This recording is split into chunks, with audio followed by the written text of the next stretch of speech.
Muhammad is the symbol of Islamic pride and identity. When Muslims see Muhammad, they see themselves and the community encapsulated in one person. And that's why they try to uphold his reputation. That's why people get so passionate about Muhammad all around the world. Not only is Muhammad important for the image of Islam, but he's also important for the theology of Islam. Of course, he was the conduit for Islamic revelation. According to Muslims, Allah revealed Islam through Muhammad to the Muslim people. But also Muhammad exemplified Islam. What he did, how he lived, the practices that he performed regularly, Muslims look at those things regularly to see for themselves how they ought to live. So they try to emulate him in even the smallest of things. And so very frequently, Muslims are taking a look at Muhammad's life and learning from the accounts. Also, it is important to remember that Muslims are not learning this directly from the accounts themselves. For the most part, Muslims aren't opening up books to learn about Muhammad's life, or if they are, they're not the early traditional texts.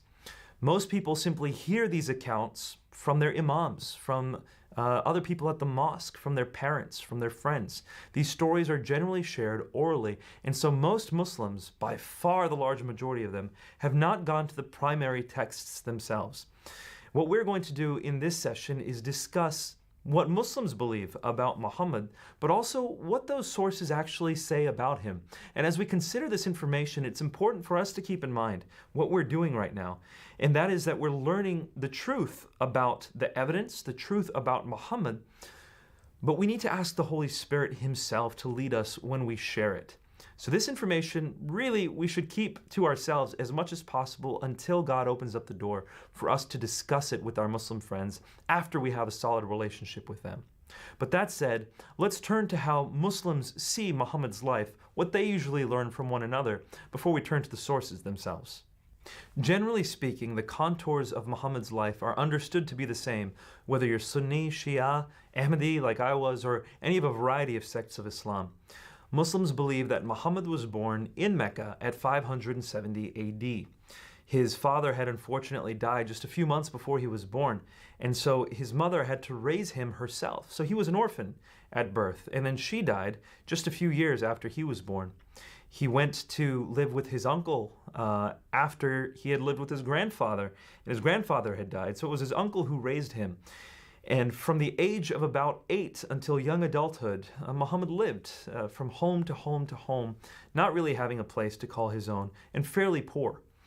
It was at the age of 25 that Muhammad, having been a merchant who was becoming more and more successful, caught the eye of a woman named Khadija, and she married him. This was his first wife.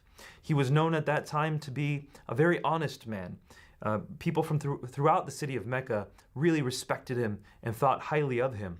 And from the age of 25 to 40, he kind of subsisted in this state, married to a wealthy widow and being a merchant. At the age of 40, though, Muhammad's life took a turn. As he was praying in a cave, and he was praying to one God, whereas the Arabs were generally polytheist, Muhammad received a revelation through an angel. An angel came to Muhammad and said, recite, Iqra. And Muhammad, not having ever gone to school, being illiterate himself, said, I don't know what you mean. I don't know how to recite. And the angel said again, Iqra, recite. And Muhammad says, I don't know. A third time, the angel says, Iqra. Iqra bi ismi rabbis kallazi khalaqal insana min alaq. Recite in the name of your Lord who created you. And so Muhammad then recites these words that he receives. And it turns out to be the first revelation of the Quran. He goes to Khadija, tells his wife what happened. Khadija tells him about her cousin, who's a Christian, and says, similar things have happened to prophets in the past. You must be a prophet. And so starts Muhammad's prophethood. And for the next 13 years or so, Muhammad lives in the city of Mecca proclaiming his message of Islam. The only people who hear it are the poor and the oppressed, and these people are then oppressed even more by the Meccans of the city. The reason why is that Muhammad is preaching one God, whereas the Meccans are polytheist. And in fact, Mecca is a city that is known to be the center of pilgrimage. People from all over Arabia come to Mecca in order to pay homage to multiple gods. So if Muhammad says there's only one God, all these pilgrims are going to stop coming. Mecca is going to lose its financial influence, and so the Meccans are really mad at Muhammad for preaching monotheism. They start persecuting the Muslims, and especially Muhammad. Ultimately, Muhammad is made to flee because of this persecution. He goes to a new city that takes him in. This city is called Medina. It wasn't called Medina until the Prophet came. And when he came, the name of the city has since been changed. It was a city that was run by Jews and Arabs. Now, Jews liked Muhammad because Jews were monotheist. Arabs liked Muhammad because Arabs are Arab, and so was Muhammad. And so Muhammad seemed to be the perfect man to come into Medina and to run the city, to arbitrate between the disagreements that the Jews and the Arabs were having. Muhammad takes control of the city, and Meccans then get angry with Muhammad for running away, and they start attacking Medina. Medina is forced to defend itself, and multiple wars are fought by the Muslims at Medina until finally they realize we have to conquer the Meccans in order to end this. The Medinans then go to Mecca, take over Mecca, and at the end of Muhammad's life, after having lived 23 years as a prophet, 63 years total, Muhammad passes away. Upon his death ends the revelation of the Quran. The Quran is collected into a book, and that is the story of Muhammad's life as understood by most Muslims. Now, these stories about Muhammad's life have to come from somewhere, and as I said earlier, most Muslims haven't opened up the primary sources themselves. They've heard these stories from all the Muslims around them, and since they trust the Muslims around them, they trust the stories. But when we turn to the sources themselves, we need to begin to understand what exactly is going on here. Where did this contour of this story come from? And when we look at the sources, we find out some of these details. Now, one thing that many people ask me is, doesn't the Quran talk about Muhammad's life? And the fact of the matter is, not really. The Quran doesn't directly say much about Muhammad. In fact, only is the name Muhammad mentioned 4 times in the Quran. Usually the Quran is speaking in second person, supposedly to Muhammad, about various things, but it's not describing the life of Muhammad. You can't really get that from the Quran. In order to get that, you have to go to other early sources. There's 2 kinds of sources that we're going to consider today. One is called Sira literature, and the other is called Hadith literature. Now, Sira literature is what we might think of as a biography. It's something that tells the story of Muhammad's life chronologically, more or less. It goes in order in a story form. Hadith are accounts, individual accounts of Muhammad's life, things that he supposedly said or did. And we can get a lot of details about Muhammad's life when we look at these sources, the Sira and the Hadith. Now, as we did with the Gospels, we considered how old they were and how reliable they were. Let's take a look at the Sira and the Hadith. The first time any story is written about Muhammad's life, it's a Sira. It's called Sirat Rasulullah, which means the story of the Prophet or the life of the Prophet. And it's written by a man named Ibn Ishaq. Ibn Ishaq wrote this story about 140 years after Muhammad died. That's quite a while. We remember the Gospels were written between 20 and 60 years after Jesus' death. The first time anyone wrote anything about Muhammad's life specifically, it was 140 years after Muhammad died. But we don't actually have that story. It didn't survive. What we have is portions of that story that were saved by a man named Ibn Hisham. So Ibn Ishaq is the one who wrote it. Ibn Hisham saved portions of it. And when Ibn Hisham saved portions of it, here's what he said. He said, "I did not save the whole thing because there were other parts that were simply unbelievable, or that my teacher thought were false, or that I thought unconscionable. So I left those portions out. This is what remains." So the earliest biography that we have on Muhammad's life is actually an edited biography, because the original one had things in it that people considered fabrications. That's important to know when we consider the sources of Muhammad's life. Hadith literature is what Muslims tend to trust, though. They don't trust the Sira as much as the Hadith. And the reason why is that Hadith come with a chain of transmission, whereas the Sira is a story written by one person in a continual sense. The Hadith literature, like I said, are many individual accounts, like basically, once upon a time, Muhammad did X, Y, or Z, or on this occasion, Muhammad did A, B, and C. Just little traditional accounts of Muhammad's life. But accompanying those accounts is a chain of transmission. In other words, I heard this story from such and such. He heard it from such and such. They heard it from such and such, all the way back to Muhammad himself. So, in other words, Muslims are trying to verify these accounts, and the way they do it is by including a chain of transmission. That's a special hallmark of hadith literature. That chain of transmission, by the way, is called isnad. So, when we look at the hadith, we get to learn much more about Muhammad's life, but we don't get the contour of Muhammad's life. Again, since it's individual accounts, we don't get to see from A to Z how Muhammad lived. When Muslims share those stories today, that contour really is received from Ibn Ishaq's Sirat Rasulullah. These are the sources on Muhammad's life, and it really is important to compare them, just for our own sake, to the sources on Jesus' life. Because I see people talking about Muhammad's life and Jesus' life as if we can be equally certain about what Jesus did and what Muhammad did. The fact of the matter is, we simply cannot. When Jesus did things and said things, they were written down by his disciples. They were written down in the generation immediately preceding Jesus. We can have a high degree of confidence in such things. When it comes to Muhammad's life, they weren't written down for 140 years in the case of the Sirah, or 200 to 300 years in the case of Hadith. Hundreds of years elapsed, and they were written down by people in a context where we can't really think that they were unbiased. Now, to be fair, everyone's biased in some sense. Of course, the disciples of Jesus were biased, just as everyone is. But by the time Muslims were writing the Hadith and the Sirah, hundreds of years of bias have passed by, and those tend to shape the stories as they're handed down from one generation to the next. Especially if a story has to do with the founder of someone's identity. Those stories tend to change over time, and when 2 centuries pass by, we just cannot have as much confidence in the stories that are recorded. At least that's what I think, and that's part of the large reason why I decided to ultimately leave Islam. In the case of the Gospels, we can have a lot of confidence in what they say. So, to summarize, when we think we know things about Jesus, I think we can know it with a high degree of confidence.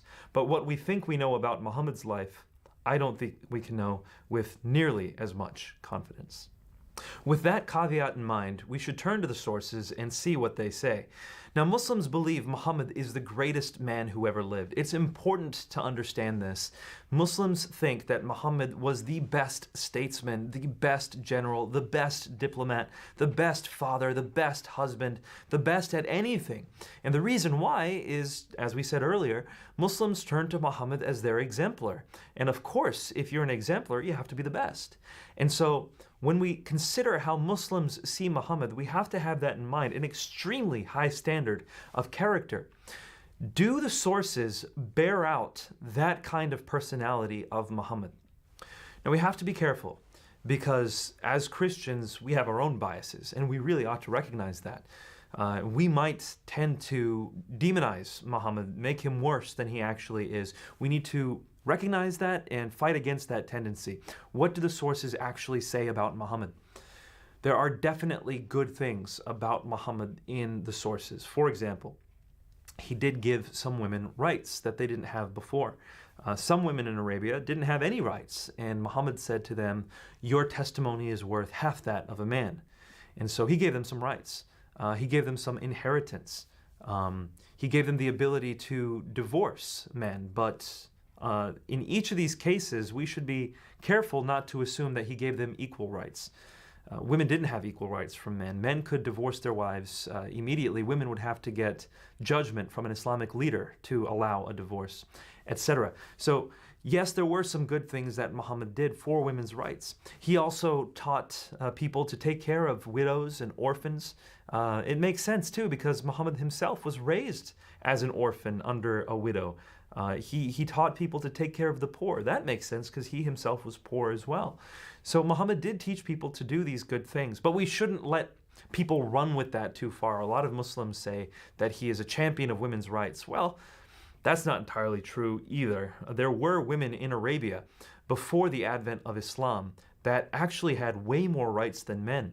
We have to remember that Arabia was a pretty scattered place with many different cultures in it. There were certain tribes in Arabia that were matrilinear. In other words, women were the ones who passed down the birthrights to their daughters. They were matrilinear. There's interesting stories, actually. If a woman wanted to divorce her husband in that culture, all she had to do was, while the husband was out, pick up her tent and turn it around. When the husband came home from the field, if he saw that the tent had been turned around, that was his sign to pack up and go to a new tribe. So that's how much power some women had in some of these tribes. Muhammad didn't take all the women in Arabia and give them rights. Some of them he took rights away from. So let's have a balanced approach when we look at Muhammad's life. He did do some good things. They weren't phenomenal for everyone, but there were good things that Muhammad did. But there are many things recorded in these sources that are actually very problematic and frankly unconscionable at times. For example, there was a time when Muhammad ordered the beheading of 500 to 800 men, Jewish men, all at the same time, and these men had not done anything to fight against Muhammad. It's an interesting story. There's a lot to it, but basically these Jews were tired of Muslims running the city of Medina, and so they wanted to side with the Meccans and help the Meccans out. They never got the opportunity. Before that could happen, Muhammad ordered the beheading of 500 to 800 men on the same day. Something that's related to this in the news, we're seeing atrocities around the world, and we see them every day. A recent one was that people in the Middle East had taken captive young boys and checked to see if they were growing hair in certain places, and if they were, they would decapitate those boys. The West went nuts at this revelation that this was happening in the Middle East. How could anyone do anything so barbaric?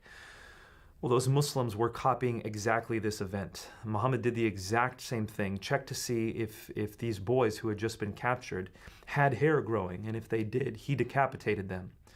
So these stories come from the life of Muhammad himself. Another story that's found in Sirat Rasulullah by Ibn Ishaq is that of a woman.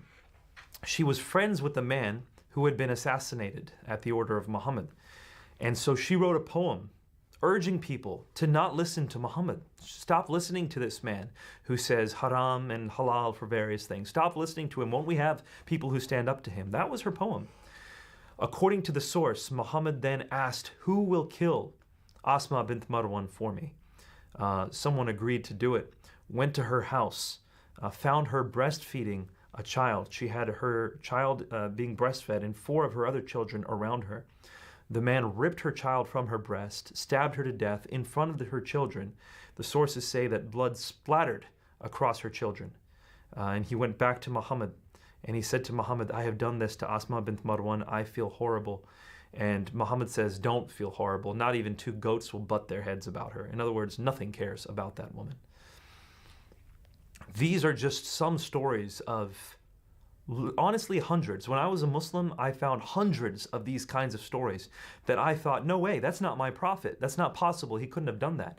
But the sources are full of these kinds of accounts.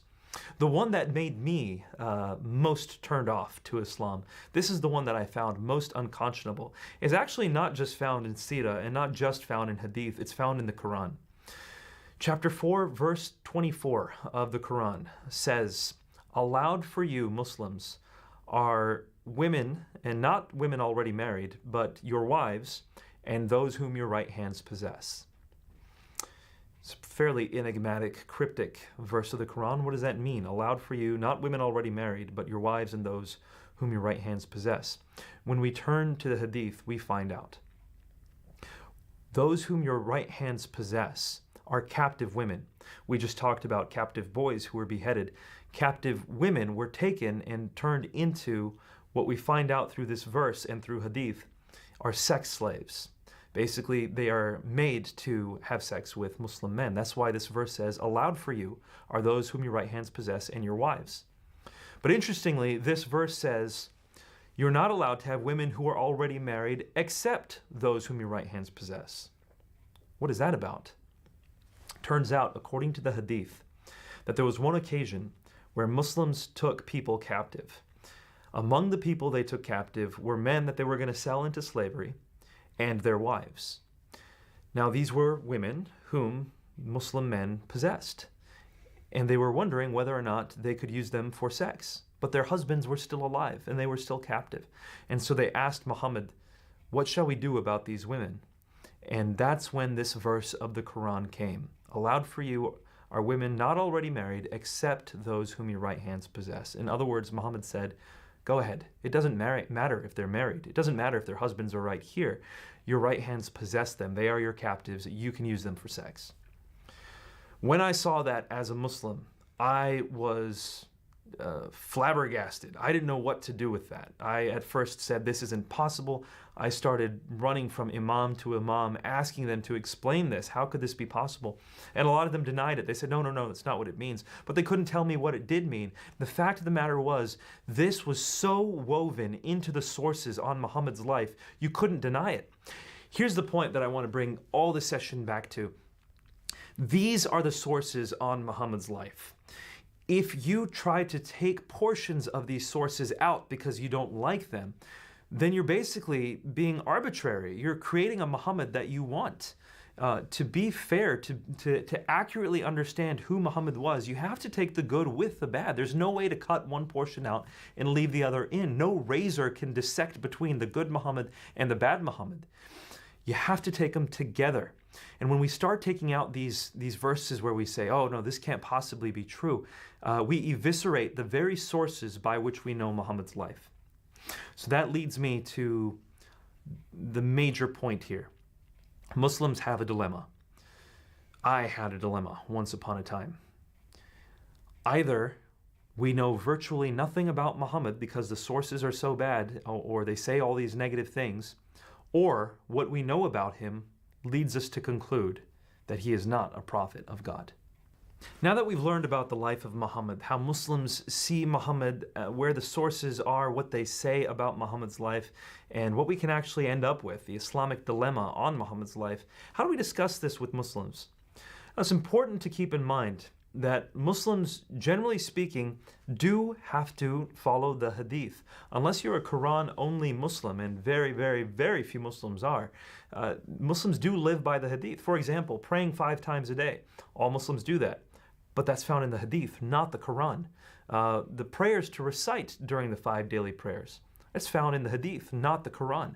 So Muslims have to rely upon the hadith. But that said, as I said earlier in this session, they're not reading the books themselves. They're getting this information from their imams, from other Muslims around them.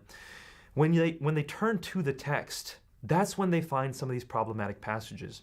And so when we approach them and we say things like, how do you understand this verse? Or how do you understand this hadith? They may never have seen that before. They might not know about it. So give them some space. Allow them some room to process it.